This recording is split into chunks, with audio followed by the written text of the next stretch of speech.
हम लोग का पहला क्वेश्चन है कि ये रिलेशन आर ऑन सेट जहाँ पे सेट क्या दिया हुआ है 1 2 3 है, इज गिवन बाय आर बराबर 1 1 है, 2 2 है, 1 2 है, 3 3 है, 2 3 है, ये दिया हुआ है आर। देन आर क्या है? रिफ्लेक्सिव रिलेशन है, सिमेट्रिक रिलेशन है, ट्रांजिटिव रिलेशन है, सिमेट्रिक एंड ट्रांजिटिव रिलेशन है। तो पहले हम लोग रिलेशन के बारे में थोड़ा सा रिकॉल कर लेते हैं कि क्या क्या होता है। तो हम लोग आते हैं कि रिलेशन में रिकॉल कर लेते हैं। तो हम लोग जानते हैं कि ये relation R on set A is, पहला हम लोग क्या बोलेंगे इसको? Reflexive. If A comma A belongs to R for each A belongs to A, मतलब कि ये जो प्रत्येक यहाँ से इस सेट ये से जितने ये लेंगे उसके लिए ये कॉमा ये कहाँ पे बिलोंग कर जाना चाहिए? आर पे। तो क्या कहलाता है? रिफ्लेक्सिव कहलाता है। दूसरा क्या चीज होता है? सिमेट्रिक।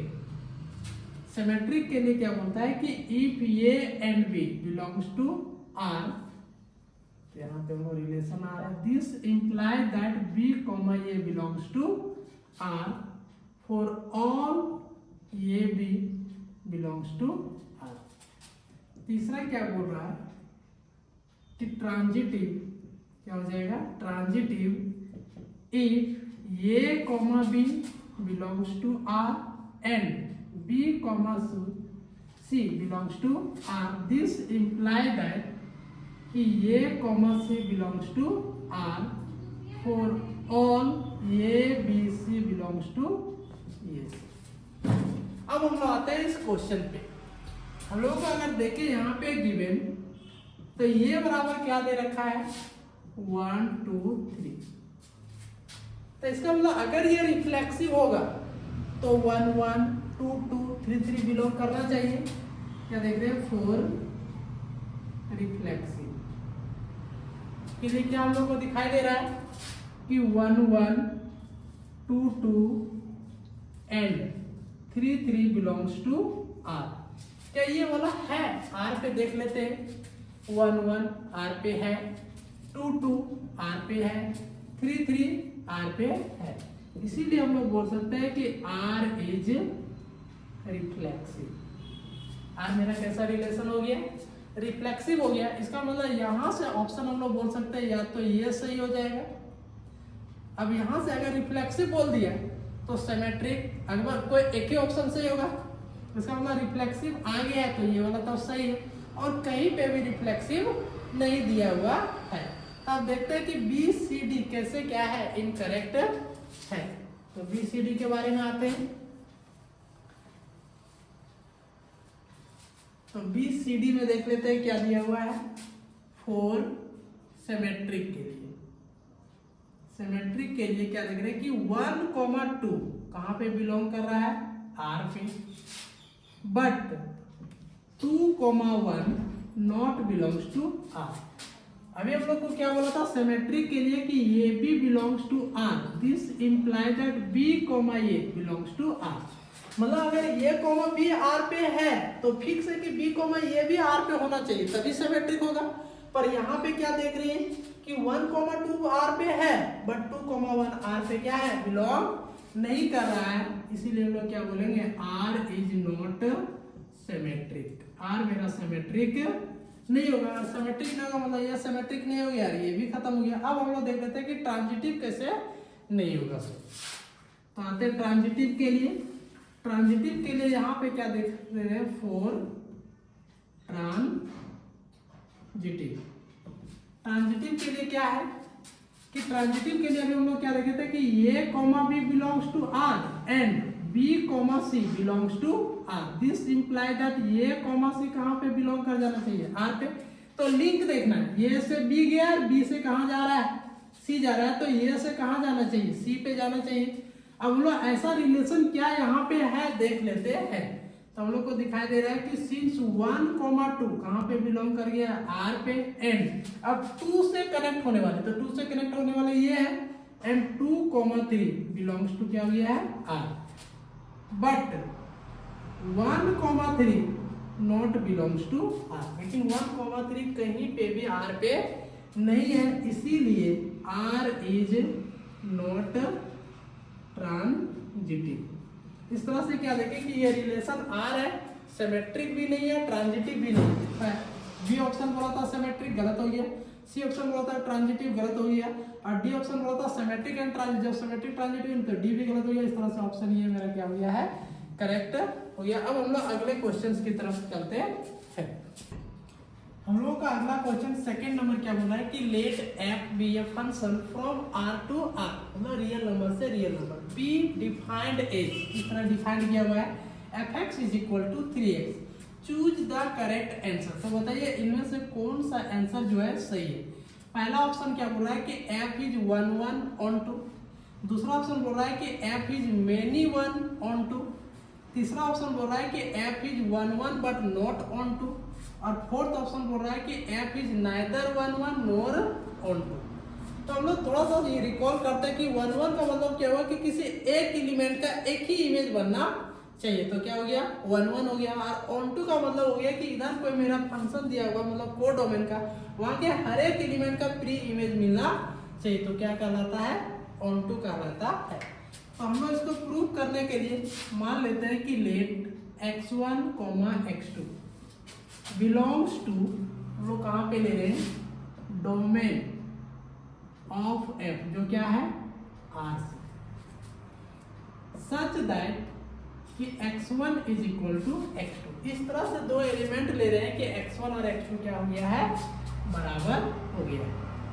सिंस x1 बराबर क्या है, x2 है, तो इधर भी 3 मल्टीप्लाई कर देंगे तो इधर भी 3 मल्टीप्लाई हो जाएगा, तो f ऑफ x1 बन जाएगा ये वाला, f ऑफ क्या बन जाएगा, x2।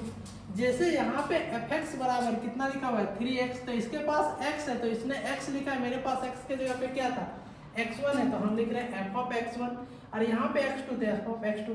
तो क्या देख रहे हैं कि अगर हम एलिमेंट को सेम रख रहे हैं तो इमेज भी क्या मिल रहा है, सेम मिल रहा है, इसीलिए हम लोग क्या बोल सकते हैं, f इज 1 1। दूसरे तरीका से आते हैं फ्रॉम ग्राफ से, और फ्रॉम ग्राफ से अगर हम लोग ग्राफ देखें तो क्या लिखा हुआ है, fx is equal to 3x, मतलब ये ओरिजिन से पास होगा, fx इज इक्वल टू क्या है 3x, ये इसका ग्राफ है। अब ग्राफिकल मेथड क्या बोलता है कि अगर कोई भी हॉरिजॉन्टल लाइन अगर ग्राफ को एक ही बार काटता है तो वह 1 1 फंक्शन कहलाता है। तो कोई भी हॉरिजॉन्टल लाइन अगर खींचते हैं तो ग्राफ को कितना बार काट रहा है, एक ही बार काट रहा है। कोई दूसरा हॉरिजॉन्टल लाइन खींच रहे हैं, ये भी ग्राफ को कितना बार काट रहा है, एक ही बार काट रहा है। और भी कोई कहीं पे भी खींचते हैं वो हॉरिजॉन्टल लाइन तो ग्राफ को कितने बार काटता है, एक ही बार काटता है। इसका मतलब ये हम लोग कह सकते हैं कि इस तरह से कि यहाँ पे कह रहे हैं कि since the horizontal line cut the graph at only one point therefore इसीलिए fx is equal to 3x is 1 1। अब ये 1 1 हो गया प्रूफ। अब हम लोग को क्या करना है, ऑन टू प्रूफ करना है। ऑन टू के लिए क्या बोलता है कि जो भी हम लोग इधर मान लो कि एक फंक्शन हम लोग इधर ले रहे हैं और इधर ले रहे हैं, तो ऑन टू में क्या होता है कि जितने को डोमेन होते हैं हर एक का क्या होना चाहिए, प्री इमेज मिलना चाहिए। तो प्री इमेज मिलना चाहिए मतलब कोड डोमेन ही मेरा क्या बन जाना चाहिए, तब रेंज बन जाना चाहिए। तो यहाँ पे देखते हैं कि कोड डोमेन और रेंज बराबर हो रहा है कि नहीं हो रहा है। तो फंक्शन यहाँ से पता चल गया कि 1 1 होगा, इसका मतलब बी ऑप्शन गलत हो गया और डी ऑप्शन क्या हो गया, गलत हो गया। अब ऑप्शन सी करेक्ट होगा या तो ऑप्शन ये करेक्ट होगा। अब यहाँ पे चलते हैं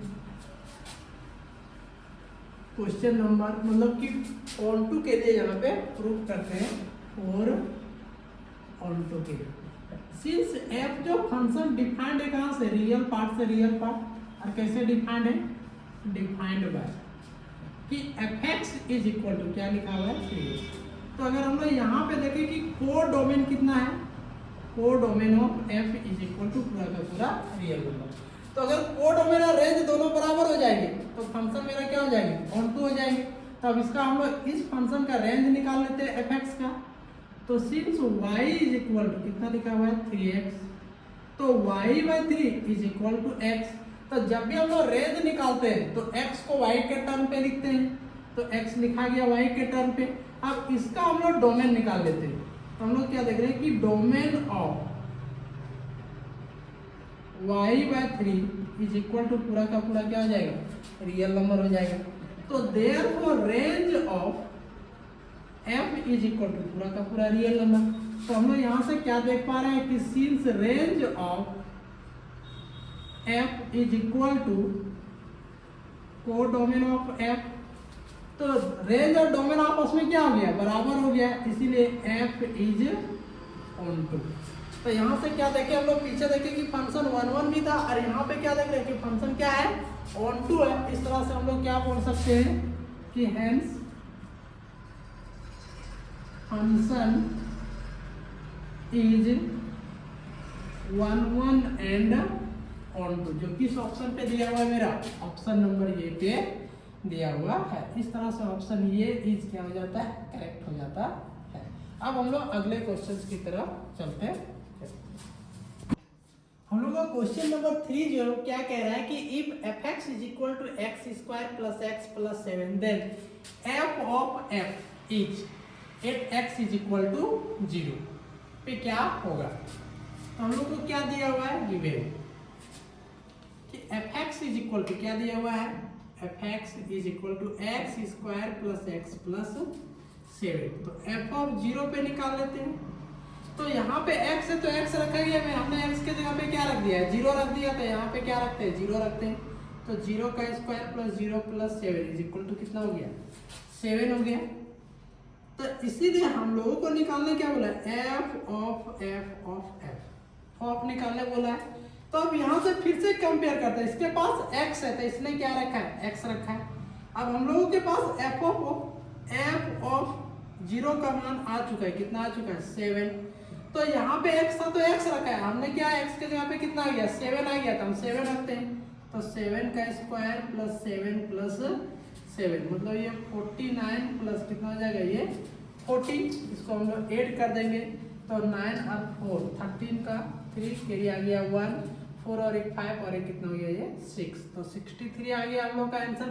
जो 63 कहाँ पे दिया हुआ है, ऑप्शन नंबर बी पे दिया हुआ है। इस तरह से ऑप्शन बी क्या हो गया, करेक्ट हो गया। अब हम लोग अगले क्वेश्चंस की तरफ चलते हैं। हम लोग यहाँ पे थोड़ा सा प्रिंसिपल वैल्यू के लिए रिकॉल कर लेते हैं। वी नो दैट, हम लोग क्या जानते हैं कि the branch with range -π/2 to π/2 is called principal branch. क्या कहलाता है हम लोग का, ये प्रिंसिपल वैल्यू ब्रांच या प्रिंसिपल ब्रांच कहलाता है। किसका, ऑफ 10 इनवर्स का।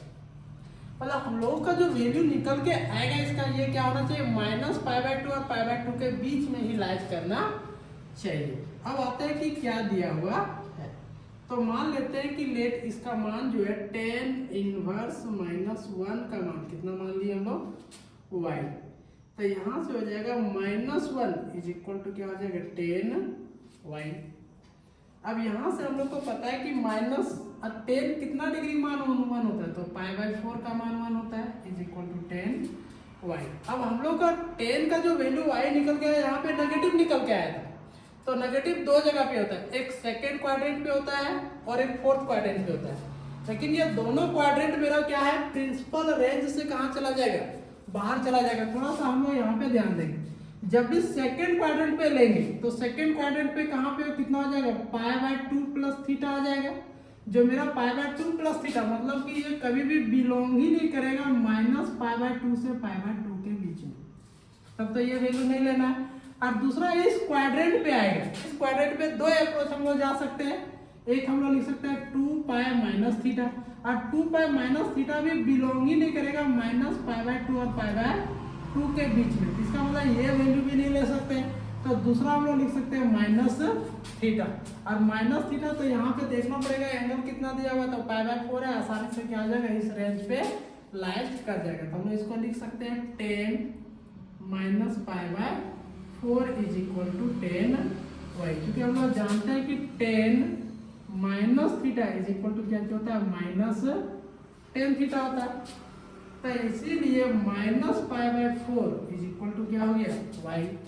तो हम लोग को निकालने क्या बोला है कि 10 इनवर्स माइनस 1 को क्या मान है, वाई, और वाई का मान कितना निकल के आ गया, पाई बाय 4 निकल के आ चुका है। इसीलिए 10 inverse minus 1 is equal to कितना हो गया, माइनस पाई बाय 4। और ये minus pi by 4 minus pi by 2 और पाई बाय 2 के बीच में बिलोंग भी कर रहा है, इसीलिए यही मेरा क्या होगा, करेक्ट आंसर आएगा। जो ऑप्शन नंबर कहाँ पे दिया था, बी पे दिया हुआ है। इस तरह से ऑप्शन बी मेरा क्या हो गया, करेक्ट हो गया है। अब हम लोग का क्वेश्चन नंबर 5 क्या बोल रहा है कि इफ एक मैट्रिक्स दिया हुआ है और एक मैट्रिक्स ये दिया हुआ है, दो मैट्रिक्स दिया हुआ है और ये दोनों मैट्रिक्स आपस में क्या है, इक्वल है, then the value of x and y are respectively, मतलब x और y का क्या मान आएगा। तो पहला ऑप्शन दे रखा है 3,1, 2,3, 2,4, 3,3, मतलब x का मान इक्वल होते हैं। तो यहाँ से हम लोग क्या बोल सकते हैं कि क्या दिया हुआ है, गिवन क्या दिया हुआ है कि 2x प्लस वाई, यहाँ से 4x इधर है, सेकेंड रो पे 2x माइनस 7 और ये 4x इज इक्वल टू कितना दिया हुआ है, 7, 5y माइनस 7y और ये x प्लस 6। हम लोग कहते हैं अगर दो मैट्रिक्स अगर इक्वल होते हैं तो इसके करस्पॉन्डिंग एलिमेंट्स कैसे होते हैं, इक्वल होते हैं। Since corresponding elements of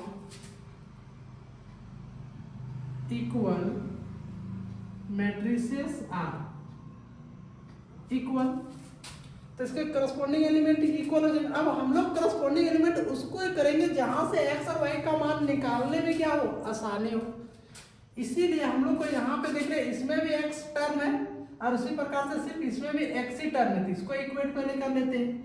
4x is equal to x plus 6, हम इसको इक्वेट कर लेंगे तो कितना हो जाएगा, यहाँ से 4x minus x is equal to 6, तो 3x इज इक्वल टू क्या हो गया, 6 हो गया। तो यहाँ से x इज इक्वल टू 6/3, 3 2 जा 6, इसलिए x बराबर कितना आ गया, 2। अब लोग देखते हैं कि किस ऑप्शन पे x बराबर 2 दिया हुआ है, इसका मतलब बी ऑप्शन पे दिया हुआ और सी ऑप्शन पे दिया है, मतलब ये ऑप्शन और डी ऑप्शन, ये तो नहीं होगा, ये दोनों क्या हो जाएगा, कट जाएगा। अब हम लोग फिर अगले y का मान निकालते हैं। अब y का मान कहीं से कनेक्ट तो दिख नहीं रहा है डायरेक्टली, तो किसी एक को पकड़ लेते हैं, तो हम इसको इसके साथ कनेक्ट कर लेते हैं।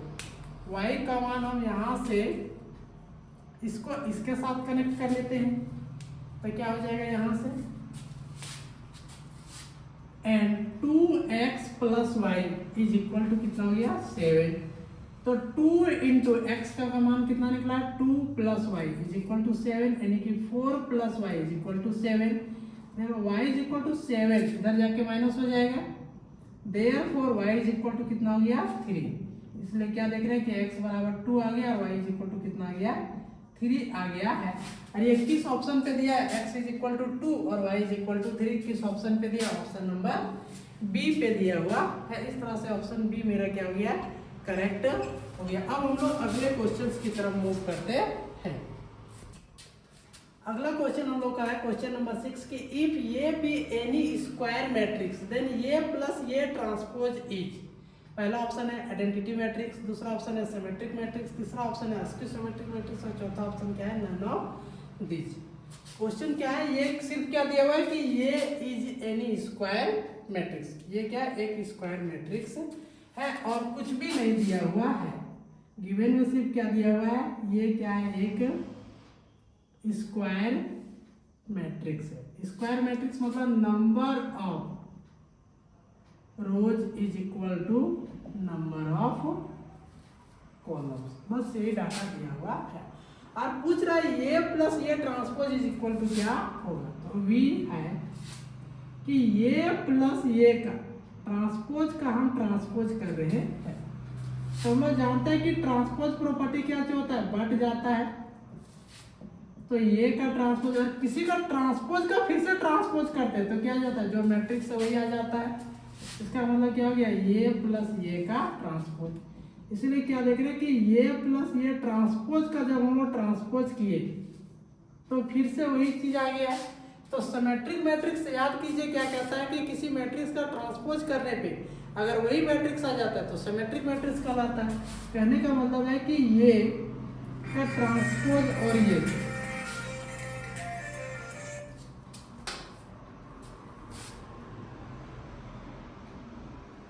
ट्रांसपोज का ये अगर ये मैट्रिक्स है उसको ट्रांसपोज किया तो फिर से यही आ गया है। इसका मतलब ये क्या आ जाएगा कि ये इज सिमेट्रिक।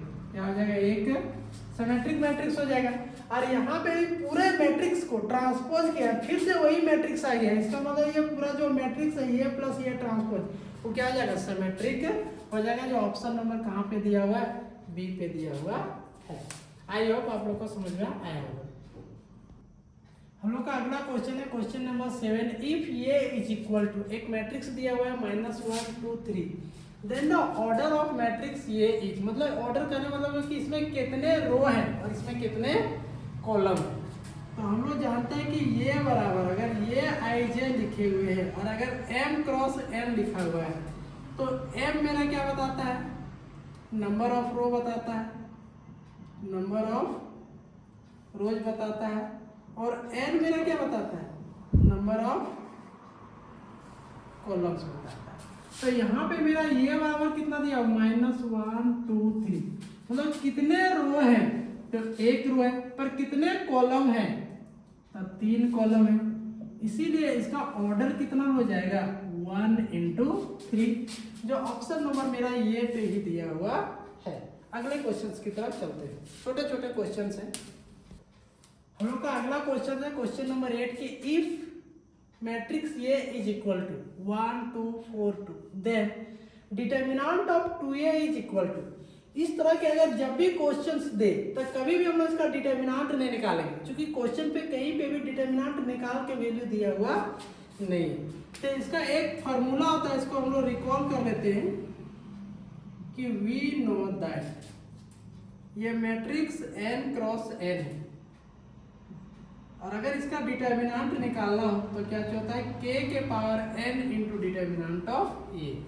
अब अगर हम लोग यहाँ पे देखें है यहाँ पे n क्रॉस n मतलब कि ऑर्डर पूछ रहा है तो n बराबर कितना दिया हुआ है? इस मैट्रिक्स में क्या है? 2 क्रॉस 2 है तो n बराबर कितना हो गया? 2।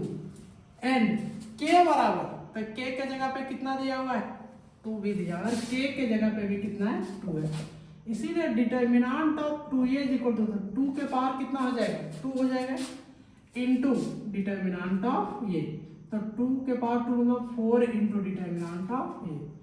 तो determinant of 2a is equal to 4 into determinant of a। किस ऑप्शन पे दिया हुआ है? ये ऑप्शन नंबर सी पे दिया हुआ है। इस तरह के क्वेश्चन जब भी मिले तो हम लोग डिटर्मिनेंट नहीं निकालेंगे, नहीं तो वो लंबे चले जाएंगे। इसका एक ये फार्मूला होता है, इसको याद रखेंगे, बहुत आसानी से क्वेश्चन 2 लाइन पे सॉल्व हो जाता है। कभी भी इसका डिटर्मिनेंट नहीं निकालेंगे। हम लोग अगले क्वेश्चन की तरफ चलते हैं। यहाँ पे क्वेश्चन नंबर 9 पे क्या पूछा है कि the number of all possible matrices of order 3 cross 3 with each entry 0 और 1। मतलब हमको 3 क्रॉस 3 का लेना है मैट्रिक्स, मतलब नंबर ऑफ रो कितना होना चाहिए? 3 और नंबर ऑफ कॉलम भी कितना होना चाहिए? 3। लेकिन एंट्री जो लेना है या तो हम लोग 0 लेंगे या तो कितना लेंगे? 1 लेंगे। तो नंबर ऑफ चॉइसेस हम लोग के पास कितना आ गया? 2 आ गया। तो यहाँ से हम लोग डायरेक्ट लिख सकते हैं number of matrices is equal to 2 के पावर 3 कितना हो जाता है? 9। अब 2 के पावर 9 करेंगे तो कितना आता है? 512। जो ऑप्शन नंबर कहाँ पे दिया हुआ है? डी पे दिया हुआ है। ये एनसीईआरटी का ऑब्जेक्टिव क्वेश्चन है। हम लोग आगे अगले क्वेश्चन की तरफ चलते हैं। हम लोग का अगला क्वेश्चन है क्वेश्चन नंबर 10। हम लोग का क्वेश्चन नंबर 10 है कि if determinant of 2 3 4 5 is equal to determinant of first row में कितना है? x3, सेकेंड रो में 2x 5 और ये दोनों डिटर्मिनेंट आपस में क्या है? बराबर है। तो बताइए x का कौन सा मान सही यहाँ पे दिया हुआ है? तो आते हैं हम लोग इसका सॉल्यूशन पे।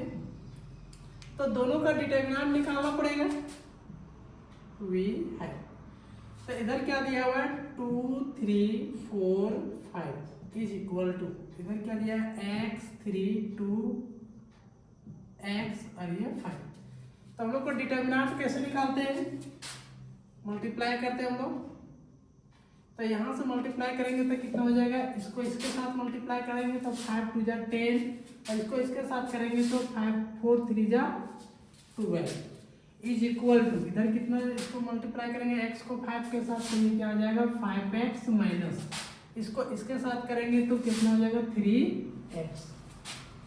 तो यहाँ से हो गया -2 इज इक्वल टू -x, तो माइनस माइनस कट जाएगा, इसीलिए x बराबर क्या हो जाएगा 2। जो ऑप्शन नंबर कहाँ पे दिया हुआ है, ये पे दिया हुआ है। इस तरह से ऑप्शन नंबर ये मेरा क्या हो गया, करेक्ट हो गया। अब हम लोग अगले क्वेश्चन की तरफ चलते हैं। हम लोग का क्वेश्चन नंबर 11, अब हम लोग डिफरेंशिएशन से आ गया है क्वेश्चन कि if y is equal to log x where x is greater than 1 then dy by dx is equal to क्या होगा। आते हैं इसका सॉल्यूशन, क्या दिया हुआ है, y is equal to log x, तो डिफरेंशिएट करना है इसके रिस्पेक्ट में विथ रिस्पेक्ट टू x। तो इधर क्या बन जाएगा dy by dx is equal to d by dx, और y का मान कितना दिया हुआ है log x। हम लोग डायरेक्ट भी कर सकते हैं, यहाँ पे चेन रूल भी लगा सकते हैं। चेन रूल क्या कहता है कि अगर log के अंदर जहाँ पे ये जो लिखा हुआ है वही चीज यहाँ पे होना चाहिए, तो इसको हम लोग लिख सकते हैं d log x। अब ये log x सेम हो गया है, लेकिन ये नीचे नहीं चाहिए, हमको x चाहिए, तो यहाँ पे log x आ गया, तो इसको हटाना पड़ेगा d log x बटा dx। तो इसका करेंगे तो 1 बाय log x इंटू इसका log x का डेरिवेटिव क्या होता है 1 बाय x, और इस तरह से बन गया 1 बाय, इसको मल्टीप्लाई कर देंगे x log x, जो ऑप्शन नंबर सी पे दिया हुआ है। इस तरह से ऑप्शन सी मेरा क्या हो जाए करेक्ट हो जाता है। अगला क्वेश्चन है कि if root x plus root Y is equal to root A then D Y by D x is equal to 1। तो हम लोग यहाँ पे आता है, ये इम्प्लिसिट फंक्शन दिया हुआ है गिवन कि root x plus root Y is equal to क्या है रूट ये, डिफरेंशिएट कर देते हैं both side, differentiating both sides with respect to x, क्योंकि हम लोग को d Y by D x निकालना है, तो एक्स के रिस्पेक्ट में डिफरेंशिएट करेंगे, तो ये बन जाएगा d by D x root x plus root Y is equal to d by D x और रूट ये। तो सबसे पहले इसका करेंगे तो रूट का होता है 1/2 रूट एक्स हो जाएगा, प्लस वाई का करेंगे तो 1/2 रूट वाई हो जाएगा, और अगेन वाई का करेंगे तो d Y by D x, और ये कांस्टेंट है तो इसका क्या हो जाएगा 0, तो 1/2 root y d Y by D x is equal to ये प्लस में इधर जाके क्या हो जाएगा -2 रूट एक्स, यहाँ से 2 से 2 कैंसिल आउट हो जाएगा, therefore d Y by D x is equal to ये डिवाइड है उधर जाके क्या हो जाएगा मल्टीप्लाई हो जाएगा, तो रूट वाई बटा रूट एक्स। ये ऑप्शन किस पे दिया हुआ है ऑप्शन नंबर सी पे दिया हुआ है। इस तरह से ऑप्शन सी मेरा क्या हो गया करेक्ट हो गया। अब हम लोग अगले क्वेश्चन की तरफ चलते हैं। हम लोग का अगला क्वेश्चन क्या दिया हुआ है कि y is equal to 5 cos x minus 3 sin x then dy by dx क्या होगा। तो y इज इक्वल टू क्या दिया 5 cos x minus 3 sin x, इसको x के रिस्पेक्ट में डिफरेंशिएट करना है, differentiating with respect to x क्या मिलेगा हम लोग को यहाँ से dy by dx is equal to direct यहाँ पे डिफरेंशिएट कर देते हैं, तो 5 और cos का डिफरेंशिएशन होता है माइनस sin x माइनस 3 और sin का डिफरेंशिएशन होता है cos x, तो ये बन गया -5 sin x minus 3 cos x। हमको कितना बार करना है सर डबल डेरिवेटिव इस क्वेश्चन में, सॉरी क्वेश्चन मिस प्रिंटिंग है, डबल डेरिवेटिव का 2 बार डिफरेंशिएट करना है, तो फिर से करेंगे हम लोग को again differentiating with respect to x। एक बार फिर से हम लोग को डिफरेंशिएट करना पड़ेगा, आते हैं इधर डिफरेंशिएट करते हैं, तो इधर क्या बन जाएगा d square y by D x square is equal to d by D x d Y by D x, तो डी बाई डी एक्स और d Y by D x का मान कितना दिया हुआ है -5 sin x minus 3 cos x, तो -5 और sin तो हम लोग का क्वेश्चन नंबर 13 है y is equal to 5 cos x minus 3 sin x then d square y by dx square is equal to क्या होगा। पहला ऑप्शन दिया हुआ है 0, दूसरा ऑप्शन y, तीसरा ऑप्शन माइनस y है, चौथा ऑप्शन क्या है x है। तो y बराबर 5 cos x minus 3 sin x हो गया। Differentiating with respect to x करेंगे तो क्या मिला dy by dx is equal to cos का डेरिवेटिव माइनस sin x होता है, sin का डेरिवेटिव क्या होता है cos x। तो ये बन गया माइनस 5 sin x और माइनस 3 cos x। फिर से हम लोग को डबल डेरिवेटिव बोला है तो again differentiating with respect to x तो d square y by dx square तो d by dx dy by dx तो minus 5 sin x minus 3 cos x। यहाँ पे dy बाय dx का मान ये निकला हुआ है।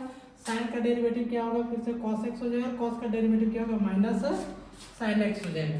तो यहाँ से हम लोग माइनस को कॉमन ले लेंगे तो ये बन जाएगा cos 5x और ये बन जाएगा माइनस 3 sin x और माइनस ये जो दिया हुआ है किसका मान दिया हुआ है ध्यान से देखने पे पता चलता है ये y का ही मान दिया हुआ है आया हुआ है तो ये हो गया y। इसीलिए क्या है d square y by d x square is equal to कितना गया माइनस वाई। और हम लोग को d square y by d x square का मान पूछा था जो क्या गया माइनस वाई जो ऑप्शन नंबर सी पे दिया। इस तरह से ऑप्शन सी क्या है मेरा करेक्ट है।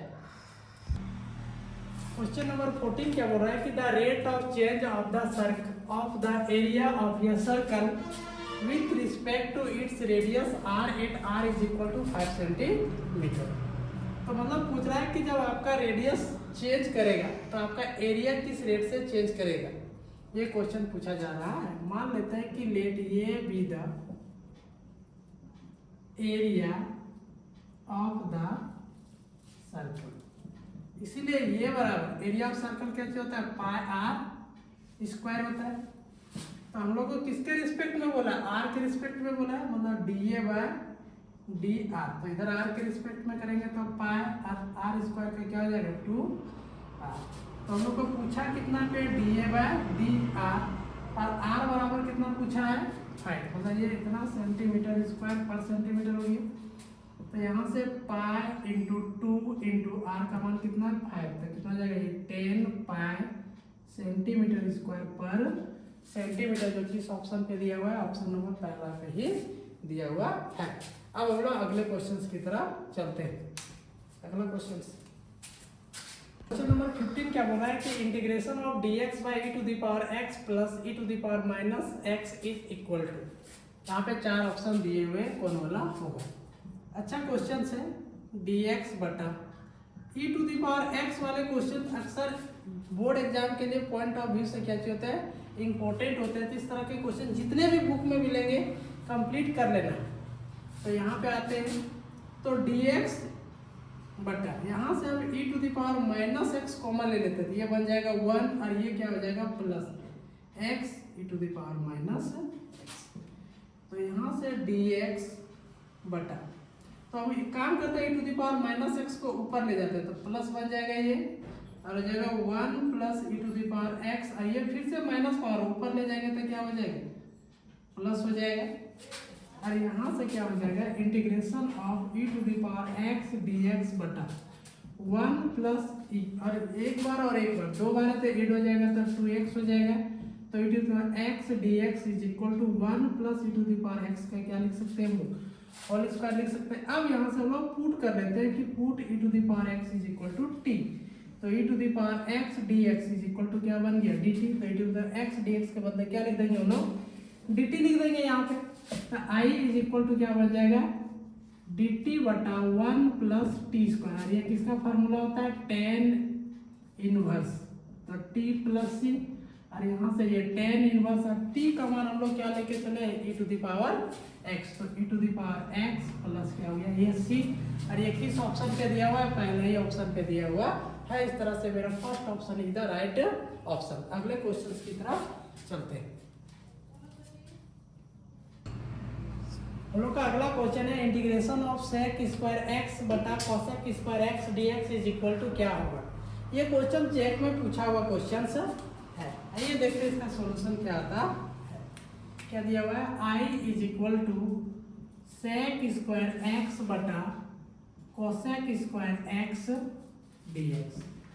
तो हम लोग इसको बदल लेते हैं 1 बाय cos में cos स्क्वायर x और इसको बदल लेते हैं sin में। तो 1 बाय cosec स्क्वायर x लिखा हुआ है तो sin स्क्वायर x हो जाएगा और ये dx। तो साइन बाय कॉस क्या बन जाता है, ये टेन स्क्वायर एक्स और ये dx। और टेन स्क्वायर एक्स को हम लोग क्या लिख सकते हैं, सेक स्क्वायर एक्स माइनस 1 और ये dx। और हम लोग जानते हैं सेक स्क्वायर एक्स का इंटीग्रेशन क्या होता है, 10x होता है, और 1 का इंटीग्रेशन क्या हो जाएगा, x प्लस इंटीग्रेटिंग कांस्टेंट।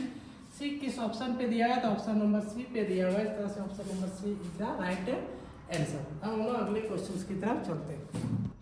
अगला क्वेश्चन है -π/2 से π/2 sin के power 7x dx is equal to, ये प्रॉपर्टीज पे।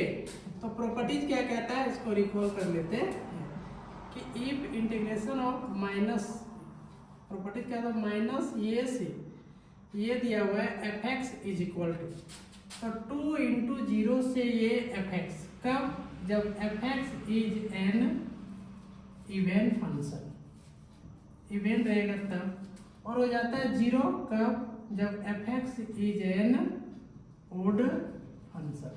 इसका मतलब हम लोग को चेक करना पड़ेगा ये fx इवेंट फंक्शन दिया है या फिर ओड फंक्शन दिया हुआ है। तो fx इज इक्वल टू क्या लिखा हुआ है, 7 के पावर साइन के पावर 7x। तो चेक करने के लिए क्या होता है, x को हम लोग माइनस एक्स से रिप्लेस कर देते हैं, तो साइन माइनस एक्स और पावर को ऐसे लिख देते हैं हम लोग, तो क्या हो जाएगा, माइनस साइन x के पावर क्या हो जाएगा 7। सिंस हम लोग जानते हैं कि sine minus theta is equal होता है माइनस साइन थीटा। तो यहाँ से क्या हो जाएगा, तब इसका वैल्यू यहाँ पे माइनस हो जाएगा, क्योंकि माइनस के पावर 7 है, तो वोड है तो माइनस हो जाएगा, और ये बनेगा साइन के पावर 7x। तो माइनस, और इसका मान क्या लेके चले fx। तो क्या देख रहे हैं कि f of minus x is equal to क्या आ गया, माइनस fx आ गया। इसीलिए हम लोग क्या बोलेंगे कि fx is an odd function. ये किसका डिफिनेशन आ गया है, ओड फंक्शन का। तो ये ओड फंक्शन हो गया, इसीलिए इंटीग्रेशन -π/2 से π/2 sin 7x dx क्या हो जाएगा 0, जो ऑप्शन नंबर मेरा डी पे दिया हुआ है। इस तरह से option D is the right answer. अब हम लोग अगले क्वेश्चन की तरफ चलते हैं। क्वेश्चन नंबर 18 क्या हो रहा है कि integration from 0 to 1 1/x² dx। बहुत सिंपल प्रॉब्लम है, क्या दिया हुआ है 0 to 1 1/1 + x² और ये dx। तो ये किसका इंटीग्रेशन होता है, तो हम लोग जानते हैं किसका होता है, tan इनवर्स x का इंटीग्रेशन होता है। लिमिटिंग वैल्यू कहाँ से कहाँ दे रखा है, 0 से 1। तो एक बार अपर लिमिट पुट करेंगे 1 माइनस, एक बार क्या पुट करेंगे, लोअर लिमिट पुट करेंगे। तो हम लोग जानते हैं कि tan इनवर्स ये कितना होता है, tan π/4 का मान होता है, और ये tan 0 का मान होता है, तो ये हो जाएगा 0। इसका मतलब यहाँ से कितना बन गया, ये π/4 बन गया, जो ऑप्शन नंबर कहाँ पे दिया हुआ है, सी पे दिया। इस तरह से option see the right answer. ये प्रीवियस ईयर में भी क्वेश्चन में पूछा हुआ है। अगले क्वेश्चन की तरफ चलते हैं। अगला क्वेश्चन क्या हो रहा है कि sum of the order and degree of the differential equation d²y/dx² is equal to √1 + dy/dx। क्या दे रखा है हम लोग का, गिवन कि d²y/dx² is equal to √1 + dy/dx। जब भी हम लोग को डिग्री ऑर्डर करना है तो क्या करना है कि कभी भी पावर जो है फ्रैक्शन में नहीं रहना चाहिए, तो इसको रूट को हटाना पड़ेगा। तो इसके लिए क्या करना पड़ेगा, स्क्वायर करना पड़ेगा। तो स्क्वायरिंग बोथ साइड्स क्या मिलेगा हम लोग को, d²y/dx² का whole square is equal to √1 + dy/dx का होल स्क्वायर। तो यहाँ से क्या हो जाएगा, d²y/dx² का whole square is equal to, ये स्क्वायर की वजह से ये रूट हट जाएगा, तो बचेगा 1 + dy/dx। अब हो गया ये सिंपलेस्ट फॉर्म पे। तो इसका पूछा क्या है कि पहले ऑर्डर निकाल लेते हैं। क्या हुआ, तो ऑर्डर मतलब कितना टाइम्स ये डिफरेंशिएट हुआ था, कितना टाइम्स हुआ है, 2 टाइम्स हुआ है। तो ऑर्डर कितना हो गया, 2। अब हाईएस्ट ऑर्डर का डिग्री कितना है, तो डिग्री कितना है, 2 है। इसीलिए सम बोला है, तो sum is equal to 2 + 2 is equal to कितना हो गया 4, जो ऑप्शन नंबर मेरा डी पे दिया हुआ है। इस तरह से option D is the right answer. हम लोग का अगला क्वेश्चन है, what is the integrating factor of the differential equation dy/dx + y sec x is equal to 10x। क्या दिया हुआ है कि dy/dx प्लस, स्टैंडर्ड में लिख लेते हैं, sec x × y is equal to 10x। इसको हम लोग कंपेयर करेंगे तो ये dy/dx plus p y is equal to q. तो इसका इंटीग्रेटिंग फैक्टर क्या हो जाता है, इसीलिए integrating factor is equal to e to the power integration of p d x. तो ई और p का मान यहाँ पे कितना दे रखा है, कंपेयर करेंगे तो sec x दिया हुआ है, इंटीग्रेशन ऑफ sec x और ये dx। तो ई और इसका होता है log sec x प्लस क्या हो जाएगा ये tan x, और ई log e का मान होता है 1, तो आ जाएगा कितना sec x plus tan x। अब इस तरह से मेरा किस ऑप्शन पे दिया है, sec x plus tan x कहाँ पे दिया हुआ है, ऑप्शन नंबर ये पे दिया हुआ है। इस तरह से ऑप्शन ये इज द राइट आंसर। हम लोग अगले क्वेश्चन की तरफ चलते हैं। हम लोग का क्वेश्चन नंबर 21 क्या कह रहा है कि दो वेक्टर दिया हुआ है और दोनों आपस में क्या है, कोलिनियर। तो बताइए इस अननोन वैल्यू ये और b का मान क्या होगा। तो आइए हम लोग देखते हैं कि कोलिनियर क्या कहता है, इसको पहले याद कर लेते हैं कि वी नो दैट, वो जानते हैं कि वेक्टर ये जहाँ पे ये 1i प्लस ये 2j प्लस ये 3k and b is equal to लेते हैं b1i plus b2j plus b3k are collinear. Then तो क्या होता है, ये 1 बाय ये 2 is equal to b1 by b2 is equal ये 1 bye b1 is equal to ये 2 bye b2 is equal to ये 3 बाय b। तो यहाँ से हम लोग कंपेयर करते हैं, ये वाला जो दिया हुआ दो वेक्टर इसके कंपेयर करते हैं। तो यहाँ से हम लोग को क्या नजर आएगा कि ये बाय इधर से करेंगे तो 3 इज इक्वल टू 3 बाय कितना हो जाएगा -4 is equal to -2 by b। तो ये by 3 is equal to 3 by -4 and 3 by -4 is equal to -2 by b। तो क्रॉस मल्टीप्लाई करेंगे इधर से, तो ये है ये इज इक्वल टू 3 गुने 3 बटा -4, इसीलिए ये बराबर -9/4 हो जाएगा। और इधर से करेंगे तो 3b इज इक्वल टू इधर करेंगे तो -2 गुने -4, तो 3b इज इक्वल टू 8, तो b बराबर 8/3, इसीलिए ये बराबर -9/4 एंड b बराबर कितना 8/3 है। किस ऑप्शन पे दिखाई दे रहा है -9/4 और b बराबर 8/3, जो ऑप्शन नंबर बी पे सही। इस तरह से ऑप्शन बी क्या है, करेक्ट आंसर है। अगले क्वेश्चन की तरफ बढ़ते हैं। क्वेश्चन नंबर 22 क्या बोल रहा है कि the value of i dot j cross k plus j dot i cross k plus k dot i cross j is. तो हम लोग आते हैं यहाँ पे i dot j cross k plus j dot i cross k plus k dot i cross j। तो हम लोग यहाँ पे रिकॉल कर लेते हैं क्रॉस प्रोडक्ट में।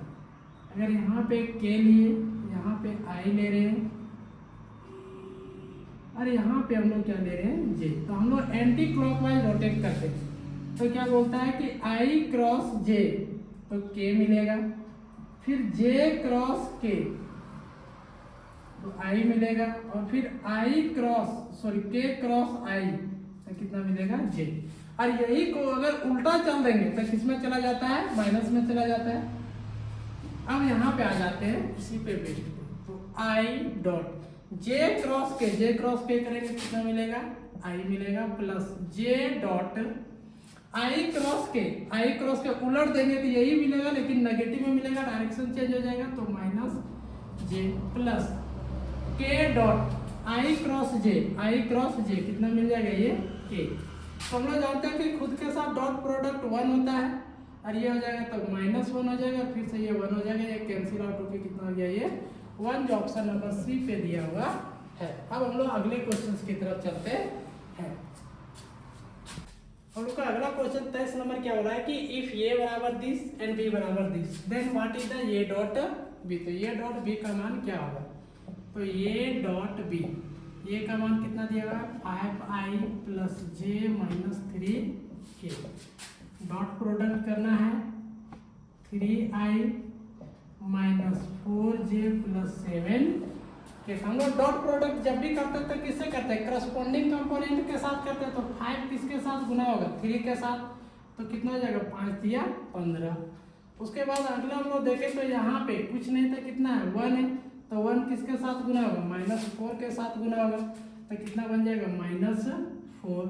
और फिर ये -3 7 के साथ गुना होगा तो कितना हो जाएगा मेरा -7 या 21। तब 15 21 और 4 कितना हो गया ये 25। तब 25 में से 15 चला जाए कितना हो जाएगा -10, जो ऑप्शन नंबर मेरा डी पे दिया हुआ है। इस तरह से option number D is the right answer. इस तरह से ऑप्शन डी मेरा क्या हो गया करेक्ट आंसर है। अगले क्वेश्चन की तरफ चलते हैं। हम लोग का अगला क्वेश्चन है if magnitude of A is not is equal to 0, magnitude of B is not is equal to 0 and a cross b is equal to 0, then a is equal to b, a is perpendicular to b, a is parallel to b, a dot b is equal to a cross b. आइए देखते हैं इसका solution क्या आता है। तो क्या क्या दे रखा है गिवन कि मैग्नीट्यूड ऑफ, डायरेक्ट हम लोग यहाँ पे बनाते हैं कि since a cross b is equal to magnitude of A into magnitude of B sine theta into n के, और ये क्रॉस बी क्या दिया हुआ है 0 दिया हुआ है, इधर magnitude of A magnitude of B sine theta N के। और हम लोग को पहले ही क्वेश्चंस पे क्या दे रखा है कि magnitude of A is not is equal to 0, magnitude of B is not is equal to 0, और हम लोग यूनिट वेक्टर ये तो ये कभी भी 0 होगा ही नहीं। देयरफॉर तब क्या 0 हो जाएगा, sine theta is equal to क्या हो जाएगा 0 हो जाएगा। This imply that sine theta मतलब कि साइन एन पाई का मान 0 हो जाएगा, यानी कि थीटा इज इक्वल टू क्या हो जाएगा एन पाई। तो हम लोगों को अगर हम लोग जानते हैं कि यहाँ पे थीटा लाइज जो करता है वो 0 या 0 से बड़ा होगा, लेकिन पाई या पाई से क्या हो जाएगा छोटा हो जाएगा। इसका मतलब यहाँ पे जो निकल के आ रहा है कि थीटा का मान 0 और पाई के बीच में चलेगा, लेकिन यहाँ पे क्या हो जाएगा, इसीलिए थीटा इज इक्वल टू या तो 0 होगा और क्या हो जाएगा पाई हो जाएगा। और इन दोनों ही केसेस पे दोनों मेरा वेक्टर क्या हो जाएगा, अगर ऐसा हो गया तो दोनों केसेस पे वेक्टर क्या हो जाते हैं पैरेलल हो जाते हैं, इसलिए vector A is parallel to vector B. इस तरह से ऑप्शन मेरा C is the right answer. अब हम लोग अगले क्वेश्चन की तरफ चलते हैं। क्वेश्चन नंबर 25 क्या बोल रहा है कि direction cosines of the vector this. हम लोग को कोई वेक्टर दिया हुआ और अब जब भी हम लोग को क्या करना उस वेक्टर का डायरेक्शन कोसाइन निकालना, तो कुछ नहीं करना, उस वेक्टर का यूनिट वेक्टर निकाल लेना, और यूनिट वेक्टर का जो स्केलर कंपोनेंट होते हैं वही क्या कहलाते हैं मेरा डायरेक्शन कोसाइन कहलाते हैं। तो मान लेते हैं इसका नामकरण कर लेते हैं, ये is equal to I plus 2j plus क्या हो गया 2k। तो इसका यूनिट वेक्टर निकाल लेते हैं हम लोग, ये cap is equal to vector ये बटा मैग्नीट्यूड ऑफ वेक्टर ये। तो यहाँ से आई प्लस 2j प्लस 2k, और मैग्नीट्यूड कैसे निकालते हैं, जो स्केलर कंपोनेंट है उसका स्क्वायर का सम होता है। यहाँ से i plus 2j plus 2k divided by कितना हो गया, यहाँ से 1 प्लस 4 प्लस 4, यानी कि i plus 2j plus 2k, और ये 4 4 8 आ रहे कितना हो गया 9। तो यहाँ से यूनिट वेक्टर ये इज इक्वल टू, तो 9 का स्क्वायर रूट कितना निकल के आएगा 3 आएगा, तो 1/3i plus 2/3j plus 2/3k। इसीलिए डायरेक्शन कोसाइंस क्या हो जाएंगे कि यूनिट वेक्टर के स्केलर कंपोनेंट, तो यहाँ पे कौन है 1/3 है, फिर कौन है 2/3 है, अगेन 2 क्या है 3 है, जो ऑप्शन नंबर कहाँ पे दिया हुआ है डी पे दिया हुआ है। इस तरह से ऑप्शन डी मेरा क्या हो गया करेक्ट हो गया। अगले क्वेश्चन की तरफ चलते हैं। क्या पूछ रहा है कि the equation of x axis में हम लोग जानते हैं इन एक्स एक्सिस पे y इज इक्वल टू 0 और z इज इक्वल टू क्या हो जाएगा 0। मतलब कि इसका मतलब कि y के साथ जो हम लोग यूनिट वेक्टर लेते हैं j और k रहेगा ही नहीं, तो इस तरह से इस ऑप्शन पे ये भी हट जाएगा और ये भी हट जाएगा। अब यही दो ऑप्शन होगा, तो हम लोग इक्वेशन ऑफ लाइंस क्या चीज जानते हैं कि लैम्डा टाइम्स ऑफ ये मतलब वेक्टर ये plus lambda times of vector B, तो लैम्डा यहीं पे दिया है, इसका मतलब option C is the right answer. हम लोग अगले क्वेश्चन की तरफ चलते हैं। क्या दिया हुआ है क्वेश्चन नंबर 27 में कि कार्टेशियन इक्वेशन दिया है किसी लाइन का, इसको किस रूप में लिखने बोला, हम लोग को वेक्टर इक्वेशन के रूप में लिखने के लिए बोल रहा है। तो हम लोग कार्टेशियन इक्वेशन में हम लोग लाइन का इक्वेशन क्या जानते हैं कि equation of the line is x minus x1 by A is equal to Y minus y1 by B is equal to z minus z1 by C. अगर हम लोग यहाँ से कंपेयर करें, इस इक्वेशन के साथ कंपेयर करें, तो क्या निकल के आ रहा है मेरे पास कि x1 इज इक्वल टू कितना आया हुआ है 5, y1 इज इक्वल टू कितना निकल के आया है 2, और z1 इज इक्वल टू यहाँ पे देख रहे हैं माइनस है, यहाँ पे प्लस है, तो इसको माइनस इंटू माइनस लिखना पड़ेगा, तो माइनस क्या करना पड़ेगा 4, और यहाँ से ये इज इक्वल टू कितना दे रखा है 3, b is equal to 2 and c is equal to कितना दे रखा है -8। तो हम लोग को पता है कि ये x1 y1 z1 है, तो वेक्टर ये कहलाएगा, तो यहाँ से क्या हो जाएगा मेरा, इसीलिए वेक्टर ये x1i plus y1j plus z1k, तो कितना निकल के आ गया 5i plus 2j minus 4k, and vector B मेरा क्या हो जाएगा A i plus B J plus C K, ये का मान 3i plus 2j minus 8k। तो हम लोग इक्वेशन ऑफ द लाइन का क्या जानते हैं, ये plus lambda times of vector B, तो ये का मान यहाँ से बैठा देते हैं, तो 5i plus 2j minus 4k plus lambda times of vector B का मान 3i plus 2j minus 8k। और ये किस ऑप्शन पे दिया हुआ है, ऑप्शन नंबर सी पे ये दिया हुआ है। इस तरह से option C is the right answer. हम लोग अगले क्वेश्चन की तरफ चलते हैं। हम लोग क्वेश्चन नंबर 28 कर रहे हैं, इफ द लाइन्स, एक ये लाइन दिया हुआ है और एक ये वाला लाइन दिया, और ये दोनों लाइन आपस में क्या है परपेंडिकुलर है, तो बताइए k का क्या मान होगा। हम लोग थोड़ा सा याद कर लेते हैं इक्वेशन को। मान लेते हैं कि L1 कोई लाइन है x माइनस x1 बाय ये 1 is equal to y minus y1 by B ये 2, इसको मान लेते हैं ये 1, तो इसको मान लेते हैं हम लोग क्या चीज b1 is equal to z minus z1 by, इसको क्या मान लेंगे एंड कोई दूसरा लाइन कैसे रहता है कि मान लीजिए x2 से पास हो रहा है, तो यहाँ से ये 2 y minus y2 by b2 is equal to z minus z2 by, ये दो लाइन है, और अगर ये दो लाइन आपस में परपेंडिकुलर हो जाते हैं, क्या होता है since L1 is perpendicular to L2, तो इसका मतलब ये जो दिया हुआ है नीचे डायरेक्शन रेशियो का प्रोडक्ट का सम क्या हो जाता है 0 हो जाता है, मतलब ये 1 ये 2 plus b1 b2 plus c1 c2 is equal to क्या हो जाता है 0 हो जाता है। इसका मतलब यहाँ पे बैठाते हैं। अब हम लोग कंपेयर करते हैं इसको इस इक्वेशन के साथ, तो कंपेयर करते हैं, तो ये 1 के जगह पे कितना बैठा हुआ है 3k इंटू ये 2 के जगह पे कितना बैठा हुआ है 1 बैठा हुआ है, प्लस b1 के जगह पे कितना बैठा हुआ है 2 बैठा हुआ है, इंटू b2, और b2 के जगह पे कितना बैठा हुआ है 2k, इसके साथ हम लोग कंपेयर करेंगे।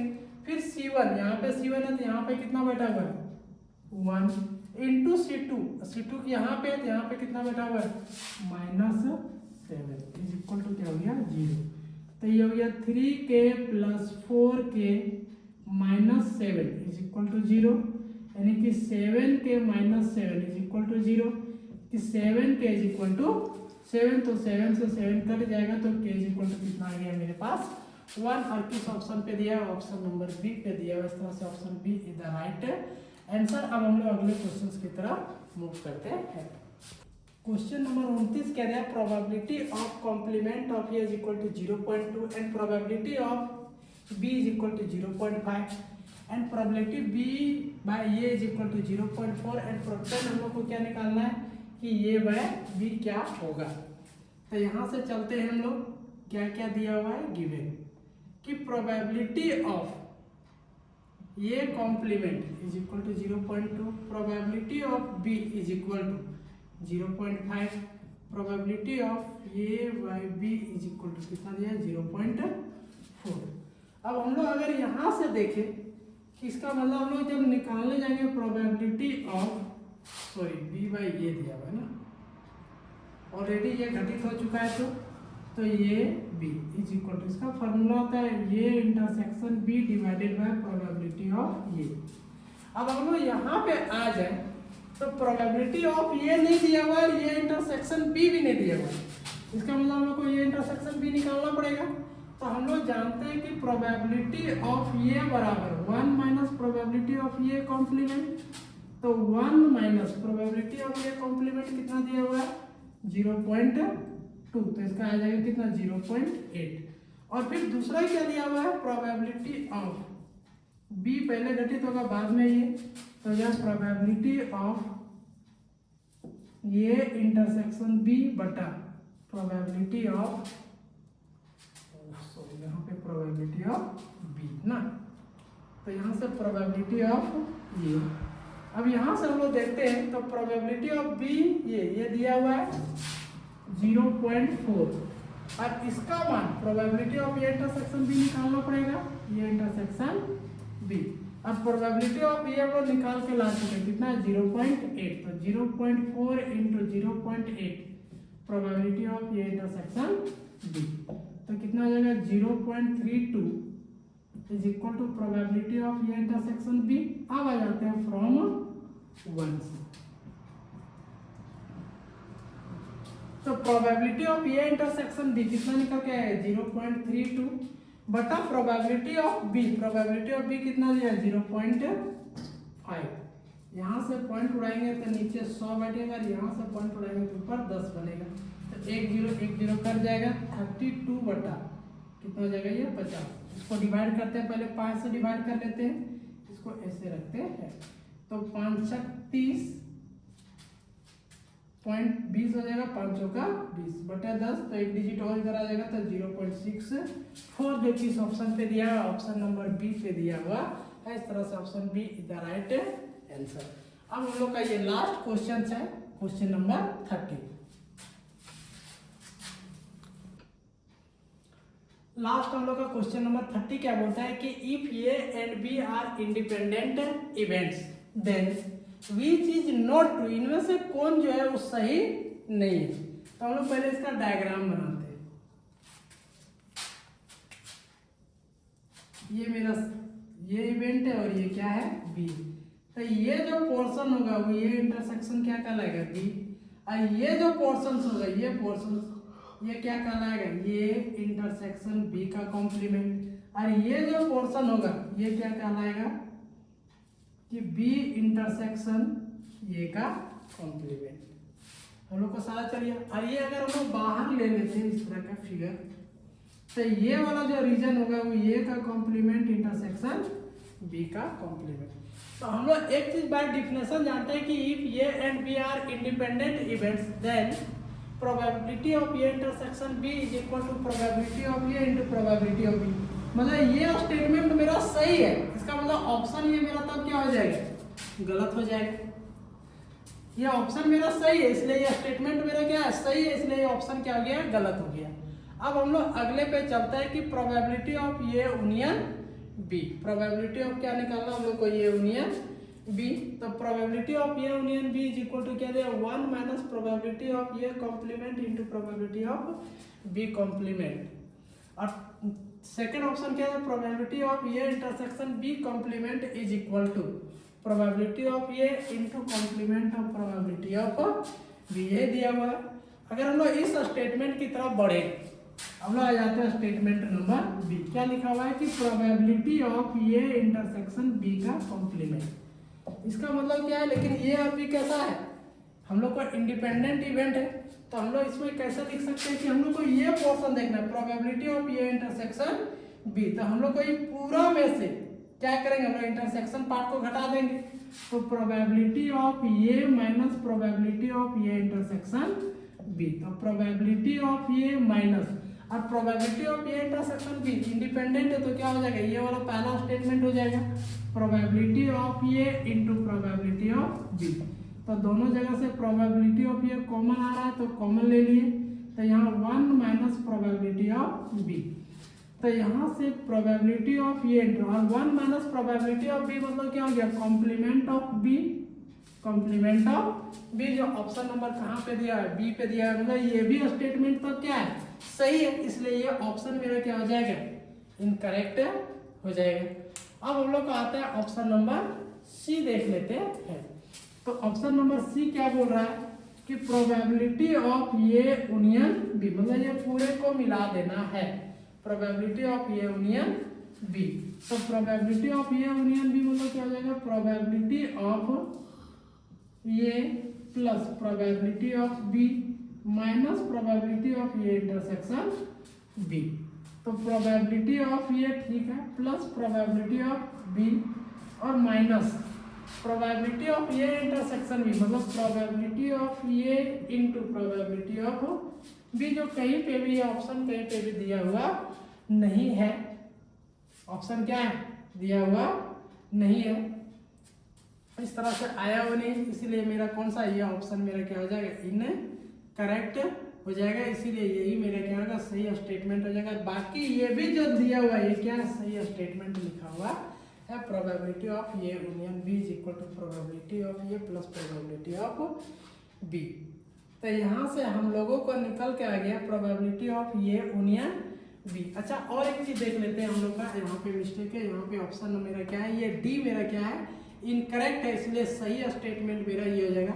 तो probability of C A union B हम लोग आगे इसको प्रूव कर लेते हैं कि हम लोग कैसे इसको प्रूव करते हैं, यहाँ पे देख लेते हैं। तो यहाँ से ये आ गया। अब probability of A union B मतलब हम लोग इसको लिख सकते हैं कि probability of A union B मतलब पूरा का प्रोबेबिलिटी अंदर वाले का, तो इसका प्रोबेबिलिटी मतलब टोटल में से बाहर वाले को घटा देंगे, तो टोटल कितना हो गया, इसकी probability 1 minus probability of A complement intersection B complement. और ये इंटरसेक्शन बी कॉम्प्लीमेंट मतलब 1 माइनस, इसको हम लोग लिख सकते हैं ए यूनियन बी का कॉम्प्लीमेंट, बाहर कर सकते हैं हम लोग, और ये यूनियन बी का कॉम्प्लीमेंट। तो यहाँ से अगर ये हम लोग को ऐसे भी बोला गया कि कैसा इंडिपेंडेंट इवेंट है, और अगर यहाँ से भी हम लोग कह सकते हैं कि प्रोबेबिलिटी ए और बी क्या इंडिपेंडेंट इवेंट है, probability of A into probability of B का कॉम्प्लीमेंट। और ये वाला ऑप्शन नंबर कहाँ पे, सी पे दिया, इसके मतलब ये स्टेटमेंट भी मेरा क्या है, सही है, इसलिए ऑप्शन डी भी क्या हो जाएगा, मेरा सही स्टेटमेंट है। तो ये ऑप्शन डी मेरा क्या होगा, करेक्ट, जो नॉट ट्रू बोला है लेकिन ये ट्रू है, इसलिए ऑप्शन डी ही है जो नॉट मेरा क्या है, ट्रू है। इस तरह से आज के सारे लेक्चर्स क्या हो गए, खत्म हो गए। आप लोगों को इतने दूर तक बने रहने के लिए thank you and good night.